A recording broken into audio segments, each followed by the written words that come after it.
Les promoteurs de l'agroécologie affirment qu'il s'agit à la fois d'une science, d'une façon d'envisager l'agriculture, et d'un mouvement social. En tant que science, elle s'intéresse à l'étude de la relation entre les cultures agricoles et l'environnement. En d'autres termes, la gestion des ressources naturelles. C'est aussi une façon de pratiquer l'agriculture, qui cherche à répondre de manière holistique aux exigences de la production au sein de l'exploitation, de la communauté, et du paysage, par une utilisation optimale des ressources naturelles, et qui rendra l'agriculture durable sur le plan économique, environnemental, et social.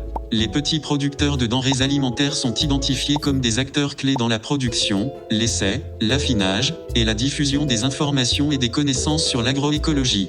En tant que mouvement social et politique, l'agroécologie critique l'agriculture conventionnelle, dite industrielle, réclame une plus grande autonomie des producteurs et des consommateurs de denrées alimentaires, et cherche à augmenter le nombre d'agriculteurs pratiquants et le soutien des pouvoirs publics. Mais l'agroécologie est également controversée. Il y a ceux qui disent qu'elle résoudra les problèmes produits par l'agriculture intensive, et ceux qui disent qu'elle causera plus de problèmes qu'elle n'en résoudra. Essayons de discerner entre ces deux opinions et de trouver un équilibre. Quels sont les avantages de l'agroécologie? La reconnaissance que les équilibres naturels sont délicats, que la terre, l'eau et les êtres vivants méritent qu'on en prenne soin. Que dans certaines conditions, l'agriculture se comporte comme une activité minière, récoltant sans prendre soin de la terre et la laissant inutilisable pour les générations à venir.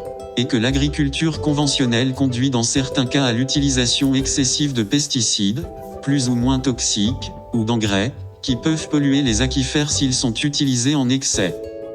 L'agroécologie a réussi à mettre en évidence les problèmes de l'agriculture conventionnelle. Mais peut-il offrir toutes les solutions nécessaires? La question la plus importante est de savoir ce qui se passerait si c'était la méthode d'agriculture prédominante. Selon plusieurs études, l'agriculture biologique est 20% moins productive que l'agriculture conventionnelle, et 15% moins stable d'une année sur l'autre. Pourquoi alors les partisans d'une conception plus stricte de l'agroécologie, comme l'agriculture biologique, prétendent-ils qu'ils sont plus productifs? L'agriculture biologique ne permet pas l'utilisation d'engrais minéraux ou de pesticides de synthèse. Elle fonctionne bien lorsqu'il y a beaucoup de matière organique disponible, ce qui dépend d'une humidité suffisante, et il ne fait aucun doute qu'elle améliore la structure du sol et la biodiversité. Mais elle ne produit pas autant que l'agriculture conventionnelle.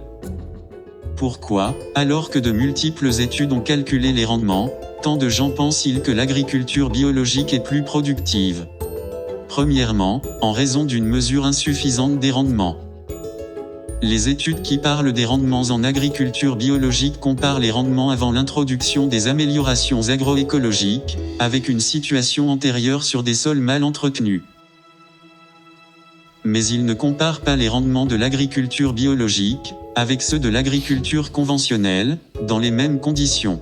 Dans ce cas, l'agriculture biologique est 20% moins productive, comme nous l'avons vu.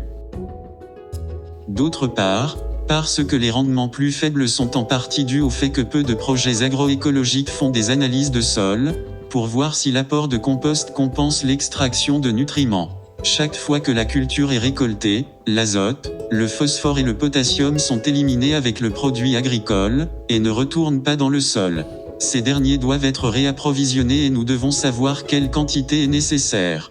Une autre raison est que l'esthétique est notre point faible, qui ne ressent pas le plaisir esthétique d'un champ en terrasse, ou d'un potager bien ordonné, au lieu de prêter attention aux résultats, et non à la beauté des images? La parcelle, produite et lassée pour vivre toute l'année? L'esthétique nous rend insensibles au travail qu'implique l'approche agroécologique appliquée dans les pays pauvres. Combien de travail faut-il pour transporter le compost jusqu'à la dernière terrasse? Combien de travail faut-il pour semer, désherber ou récolter? La mécanisation permet d'éviter une partie du travail superflu. Mais peu de projets agroécologiques s'intéressent à la mécanisation. La mécanisation augmente la quantité de terre qu'une famille peut cultiver.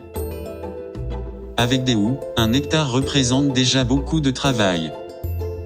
Promouvoir la mécanisation est une bonne chose et doit être fait davantage. Et les ONG feraient bien d'arrêter de montrer des images de paysannes heureuses avec une houe, qui a peu de chances de les sortir de la pauvreté, et de les montrer plutôt sur un tracteur.